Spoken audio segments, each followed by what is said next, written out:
তারা বলছি, শোন না, তোর ঠাম্মির হাঁটুর ব্যথাটা না খুব বেড়েছে।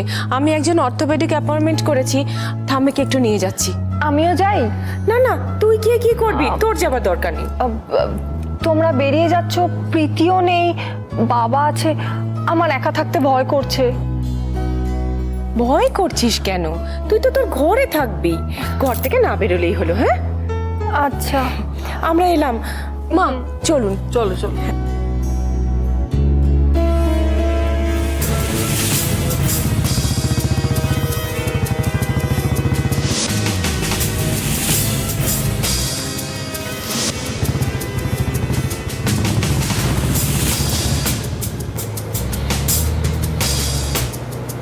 আদিদেব মৈত্র এই কলকাতার সব থেকে বড় বিজনেসম্যান।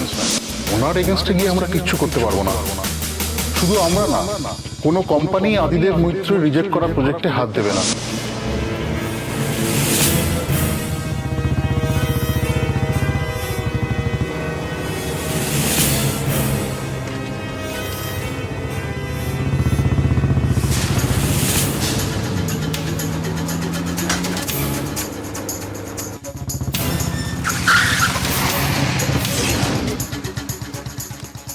কে আপনি? আদিদেব মৈত্র আছেন? কি দরকার বলুন। আমার কোনো দরকার নেই, ওনার আমাকে দরকার। মানে? আমি ওনার অ্যাডভোকেট, উনি আমায় আসতে বলেছেন। উনি কি বাড়িতে আছেন? হ্যাঁ স্যার, বাড়িতে আছেন, যান। Thank you.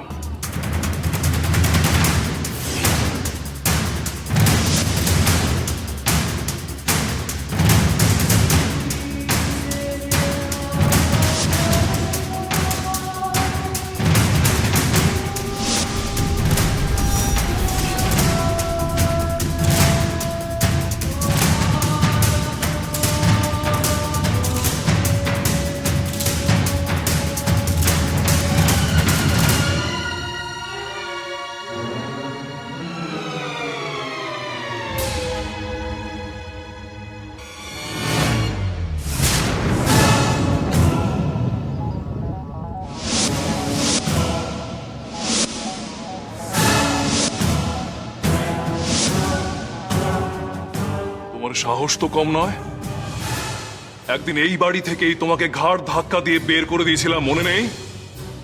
তারপরেও কোন সাহসে এই বাড়িতে ঢুকে তুমি আমার সামনে দাঁড়িয়ে আছো? কি চাই তোমার? বেরিয়ে যাও। হ্যালো স্যার, আমি এখানে জামাই আদর খেতে আসিনি। আমার ভাগ্য খারাপ হতে পারে, কিন্তু এতটাও খারাপ না। আমি তো ভেবেছিলাম আপনার মুখ আমি জীবনে দেখবো না, কিন্তু আপনি আমার প্রজেক্টটা বিনা কারণে ক্যান্সেল করে আমায় বাধ্য করলেন আপনার মুখটা আবার দেখতে। কোন প্রজেক্টটা আমি ক্যান্সেল করব, কোনটা করব না, সেটা সম্পূর্ণ আমার ব্যাপার। আর আমি তোমার কাছ থেকে কোনো এক্সপার্ট ওপিনিয়নও চাইছি না। আমি এই কলকাতার 1 নম্বর বিজনেসম্যান, সুতরাং আমাকে কোনো সাজেশন দিতে এসো না তুমি। লিসেন, তোমার প্রজেক্ট আমার পছন্দ হয়নি, তাই আমি ক্যান্সেল করে দিচ্ছি, দ্যাটস ইট, সিম্পল। আর তোমার প্রজেক্টে আমি কোনোদিন হাতও দেব না। আমি আপনাকে কোনো জ্ঞান বা সাজেশন দিতে আসিনি। আমি শুধু আপনাকে এইটুকু বলতে এসেছি যে আপনার আমার প্রজেক্ট পছন্দ নাই হতে পারে, আপনি ওখানেই থেমে যান। আপনি কেন আমার নাম বাকি কোম্পানির কাছে গিয়ে বদনাম করছেন? আপনি আপনার কাজটা করুন, আমায় আমার কাজটা করতে দিন। আমাকে জ্ঞান দিতে এসো না। আমি কি করব কি করব না সেটা একমাত্র আমারই ব্যাপার। আর প্লিজ তুমি আমার সামনে দাঁড়িয়ে থেকো না, তোমাকে আমি সহ্য করতে পারছি না। আমি ভালো মুখে ভদ্রভাবে বলছি, না শুনলে সিকিউরিটি ডেকে বাড়ি থেকে ঘাড় ধাক্কা দিয়ে বের করে দিতে বাধ্য হবো। আপনার আমাকে নিয়ে প্রবলেমটা কি বলুন তো?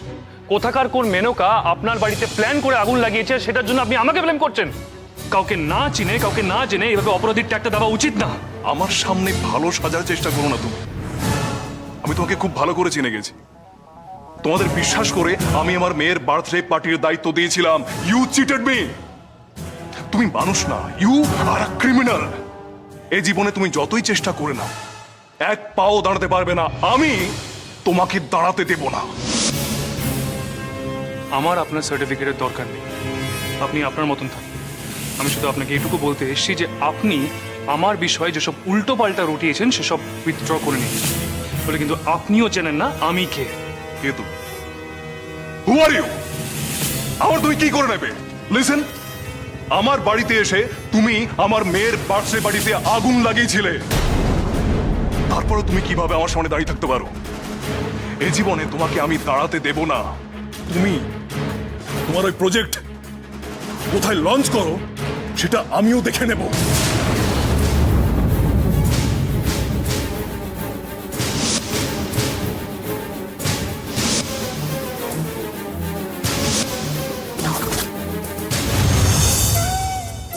স্যাম আমাকে কত বোঝে।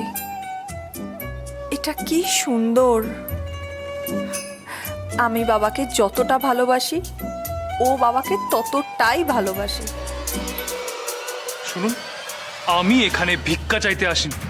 আমি শুধু আপনাকে একটাই কথা বলতে এসেছি, এরপর থেকে আপনি যদি আমার কোনো কাজে নাক গলান তাহলে কিন্তু আপনার ভালো হবে না। এই কার দিকে আঙুল দেখাচ্ছ তুমি? আমার গায়ে হাত দেবে তুমি? এত বড় সাহস! দেখি তোমার কেমন হিম্মত, দেখি। এই!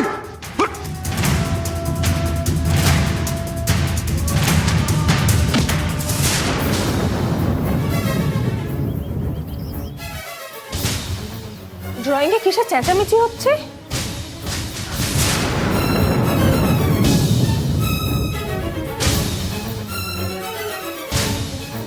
সাবধান করে দিচ্ছি, আর কোনোদিনও যদি আমার ব্যাপারে নাক গলিয়েছেন এই!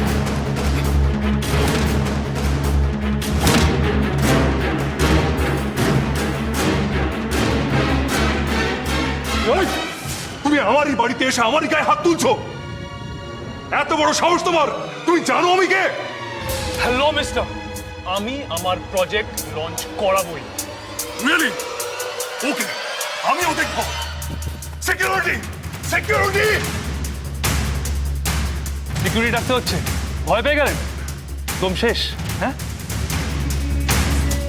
শুনুন, আপনাকে শেষবারের মতন বলছি, এরপর থেকে আপনি আমার কোনো বিষয়ে ইন্টারফেয়ার করবেন না।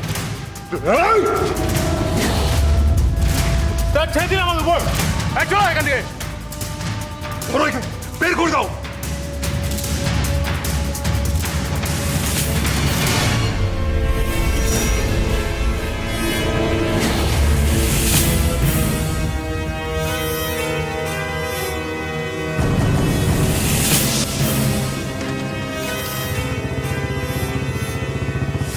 তার ছেড়ে দিন আমার উপর। বের করে দাও ওকে, এখনই ঘাট ধাক্কাতে বের করে দাও। Just get out! আমি আপনাকে ছাড়বো না, বেরো! আমি আপনাকে ছাড়বো না বলে দিচ্ছি।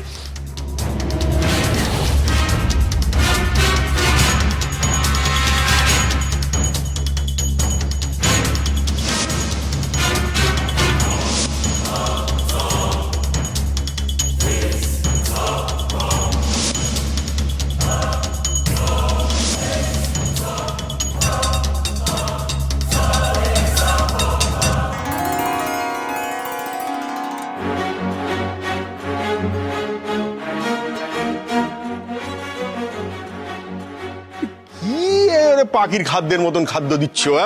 বেশি করে দাও। আরে দেবো তো, আগে শুরু করুক।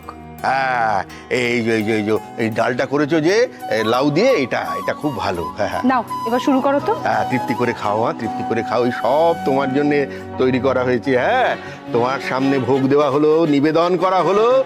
তুমি খাও, আমি দেখি আর চক্ষু সার্থক করি। কিন্তু আঙ্কেল, আমি এত কিছু খেতে পারবো না। খেতে পারবো না বললে তো হবে না মা। তুমি প্রথমবার আমাদের বাড়িতে এসেছো, খেতে তো তোমাকে হবেই। হ্যাঁ মা, খাও। লজ্জা করো না মা, লজ্জা করো না। চিকেনটা এখানে রাখলাম। এত কিছুর পরেও আবার চিকেন? আন্টি, আমি সত্যি এত কিছু খেতে পারবো না। খেতে পারবে মা, খেতে পারবে।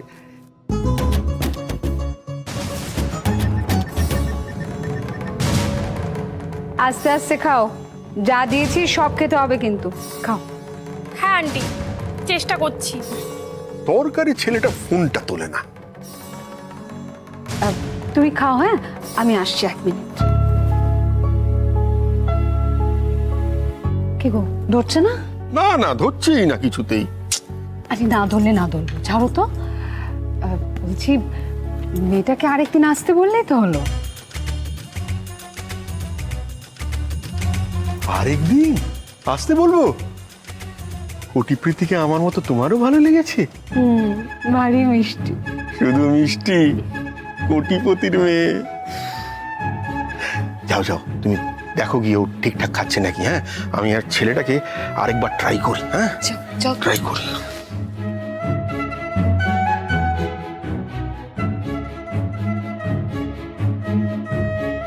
খাও, একদম লজ্জা করো না। এটা নিজের বাড়ি বলে মনে করো, কেমন? খাও তো, ভালো করে খাও।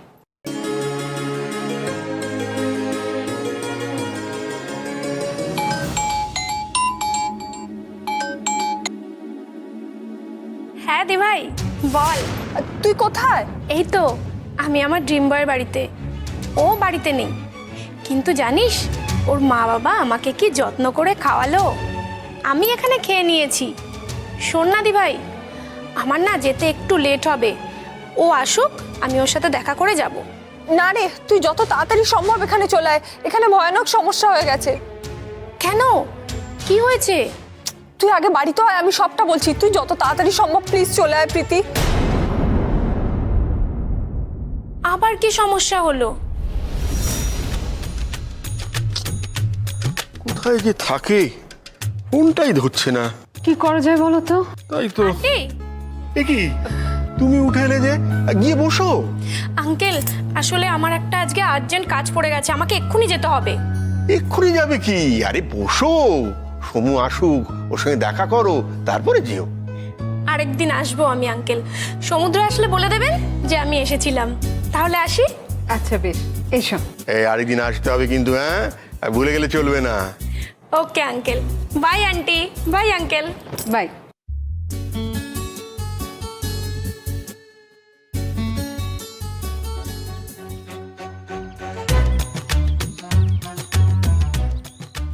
মহালক্ষ্মী চলে গেল।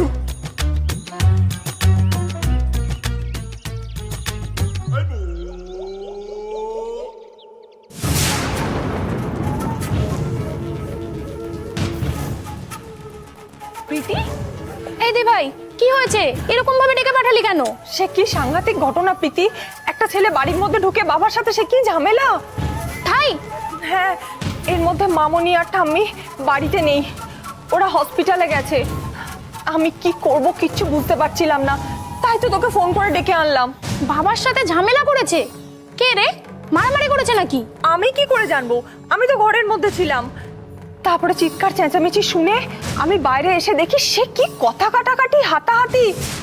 আমি তো বাবার সামনে যেতে পারছিলাম না, আর ছেলেটার মুখও দেখতে পাচ্ছিলাম না, শুধু বাবাকেই দেখতে পাচ্ছিলাম।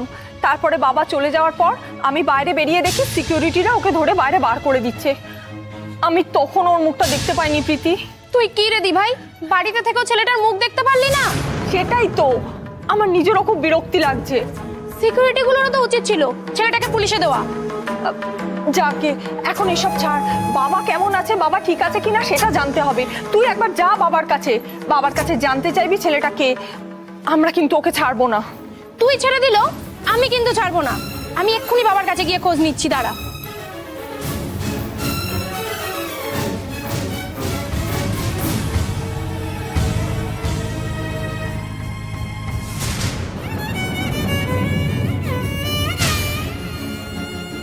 বাবা, বাবা তুমি ঠিক আছো তো? বাবা কি গো বাবা, বলো না। প্রীতি, হঠাৎ এমন প্রশ্ন করছিস কেন? না আগে বলো তুমি ঠিক আছো তো? আমার আবার কি হবে? আমি তো তোর সামনে সুস্থ সবল দাঁড়িয়ে আছি, আমার আবার কি হবে? হঠাৎ করে তোর কি হলো? না তুমি সত্যি বলছো না আমাকে, তুমি বলো তুমি ঠিক আছো তো? আরে বাবা, আমি ঠিক আছি, আমার কিচ্ছু হয়নি। এত টেনশন করছিস কেন? বাবা, বাবা ও কে বাবা? মানে কার কথা বলছিস? কার কথা মানে? আমাদের বাড়িতে ঢুকে যে তোমার সাথে ফাইট করলো। ও, এই জন্য এত উতলা। বাট তুই কি করে জানলি? আমাদের বাড়িতে এত বড় একটা ঘটনা ঘটেছে আর আমি জানতে পারবো না? তুমি আগে বলো ছেলেটা কে? ছাড় তো, ও এমন বড় কেউ নয় যে ওকে নিয়ে আমরা কথা খরচ করব। সে বড়ই হোক আর ছোট, তোমার সাথে ঝগড়া করেছে মানেই সে আমাদের শত্রু। ওকে আমি ছাড়বো না, তুমি শুধু একবার তার নামটা আমাকে বলো। লিসেন প্রীতি, দেখ প্রীতি, ব্যবসা করতে গেলে এরকম অনেক ছোটখাটো ঝামেলা হতেই থাকে, এগুলোতে মাইন্ড করলে চলে না। ব্যবসা? ব্যবসা তো তুমি আর আজ থেকে করছো না। কই, আগে তো কখনো এরকম হয়নি। আমি ওকে কিছুতেই ছাড়বো না, তুমি ওর নামটা আমাকে একবার বলো। প্রীতি দেখ, আমার কথাটা মন দিয়ে শোন। লড়াইটা সমানে সমানে হয়। ওরকম একটা অর্ডিনারি ছেলের জন্য আমরা ভাবতে যাব কেন? আর তাছাড়া ওকে যদি ওর লেভেলে নেমে আমরা পাত্তা দিই তাহলে তো ওকেই বড় করে দেওয়া হবে, তাই না? ছেড়ে দে, লিভ ইট। তুমি ওকে ছেড়ে দিতে পারো, কিন্তু আমি তোমার মেয়ে হয়ে ওকে কিছুতেই ছাড়বো না। তোমার গায়ে যে হাত দিয়েছে তাকে 4টে চড় মারা না পর্যন্ত আমার শান্তি নেই। প্রীতি রিল্যাক্স, শান্ত হও, তুই বড় হয়েছিস। প্রীতি শোন শোন শোন, এত রাগ তোকে মানায় না। আমি বলছি তো, ওরকম একটা ছেলের জন্য তোকে ভাবতে হবে না, এই ব্যাপারটা নিয়েই তুই ভাবিস না। ওকে ওকে কি করতে হবে আমি দেখে নেব। কিন্তু বাবা, আমি বলছি তো রিল্যাক্স। বাবা প্রীতি, আমি তোর বাবা হয়ে বলছি তো, শান্ত হও, এগুলো নিয়ে একদম ভাবিস না। যা তুই যা। বেশ, তুমি ওর নামটা আমাকে বললে না তো, আমি ওকে ঠিক খুঁজে বার করে নেব। প্রীতি, আমার কথা শোন। সরি বাবা।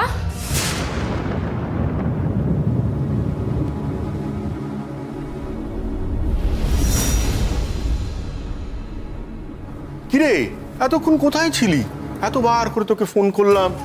এরকম করে চললে তো কোটিপতির মেয়েকে তোর পাওয়াই হবে না। বাবা প্লিজ প্লিজ বাংলায় বলো। আরে, মা লক্ষ্মী এসেছিল, আর শুধু আসেইনি, আমাদের বাড়িতে ভোগ খেয়ে গেছে।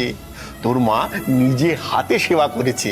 হ্যাঁ রে সোমু, কি লক্ষ্মীমন্ত মেয়ে, আমার খুব ভালো লেগেছে। তোর জন্য অনেকক্ষণ ওয়েট করেছিল, তারপর কি জরুরি কাজ এলো, তাড়াহুড়ো করে চলে গেল। তোমরা কি চাও বলো তো? কাকে জিজ্ঞেস করে এসব করছো তোমরা? তোমরা জানো ওই মেয়েটার বাবা আমার প্রজেক্টটা ক্যান্সেল করেছে, আর তোমরা কি না। সোমু, কি বলছিস তুই? তোর কথার মাথা মুন্ডু আমি তো কিছুই বুঝতে পারছি না। আমি যা বলছি আমি ঠিকই বলছি। আর শুধু তাই নয়, ওই মেয়েটার বাবা প্রত্যেকটা কোম্পানির কাছে গিয়ে আমার বদনাম করছে, যাতে কোনো কোম্পানি আমার প্রজেক্টটা অ্যাপ্রুভ না করে। আমার এতদিনের ড্রিম প্রজেক্টটা উনি নষ্ট করে দিতে চাইছেন। তবে আমিও এত সহজে হারতে শিখিনি। আমি ওদের বাড়িতে গিয়ে ওর বাবাকে আচ্ছা মতন বুঝিয়ে এসেছি। আর তোমরা তার মেয়েকে বাড়িতে ডেকে পাত পেরে খাইয়ে আনন্দ করছো। বাহ! আরে বাবা, ওর বাবা তোর প্রজেক্ট ওকে করেনি, তাতে কি হয়েছে? তুই ওর মেয়েকে ওকে করে দে, দেখবি সব প্রবলেম সলভ হয়ে যাবে। আরে বাবা, ওর বাবার সমস্ত সম্পত্তি তোর কাছে চলে আসবে, তখন যত ইচ্ছে প্রজেক্ট কর না। বাবা, তুমি এই কথাটা বলতে পারছো? তোমার লজ্জা করছে না এই কথাটা বলতে? আরে বাবা, ওর বাবার সমস্ত সম্পত্তি তোর কাছে চলে আসবে, তখন যত ইচ্ছে প্রজেক্ট কর না। বাবা, তুমি এই কথাটা বলতে পারছো? তোমার লজ্জা করছে না এই কথাটা বলতে? আমার কাছে টাকার থেকেও বেশি ইম্পর্টেন্ট সেলফ রেসপেক্ট। আমি আমার নিজের পায়ে দাঁড়াতে চাই। আরে বাবা, তুই যতদিনে নিজের পায়ে দাঁড়াবি, আমরা তো রাস্তায় গিয়ে দাঁড়াবো। সোমু, সোমু শোন না, মাথা গরম করিস না বাবা। দেখ, তোর বাবার একটা কথা কিন্তু ঠিক, মেয়েটা খুব ভালো, তোকে খুব ভালোবাসে রে। মা, তুমি প্লিজ থামবে? তোমরা প্লিজ একটু থামবে? আমি ওই মেয়েটাকে আমার বন্ধু মনে করতাম, কিন্তু ওর বাবার ব্যবহারের পর আমি আর ওকে বন্ধু বলে মনে করি না। আর তোমরা যদি আজকের পর থেকে ওই মেয়েটার সাথে আবার কথা বলেছো, তাহলে কিন্তু ভালো হবে না। সোমু, সোমু শোন, সোমু, দেখলে দেখলে কিরকম মেজাজ দেখিয়ে চলে গেল। ও যাই করুক না কেন, ওদের বন্ধুত্বটাকে আমি ভালোবাসায় পরিণত করে তবেই ছাড়বো। তুমি থামবে? বাবা হয়েছো, বাবার মতো থাকতে পারো না? তুমি যাই বলো না কেন, আমি অবশ্যই ওই আভেরি গ্রুপ অফ ইন্ডাস্ট্রির মালিকের মেয়ের সঙ্গে আমার ছেলে সমুর বিয়ে দিয়ে তবেই ছাড়বো।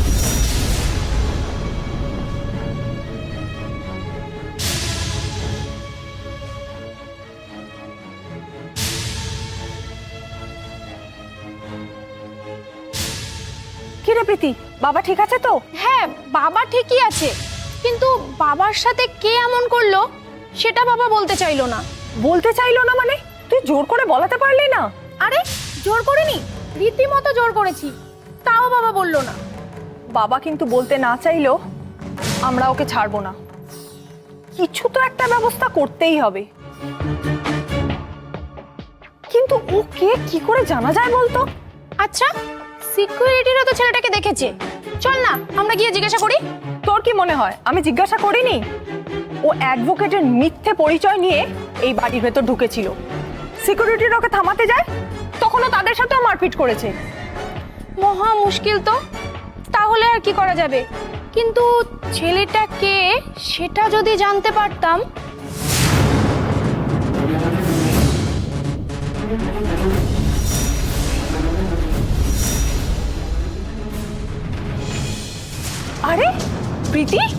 যদি সিসিটিভি ফুটেজ চেক করি, ওখানেই তো জেনে যাবো ছেলেটাকে। সেরা আইডিয়া।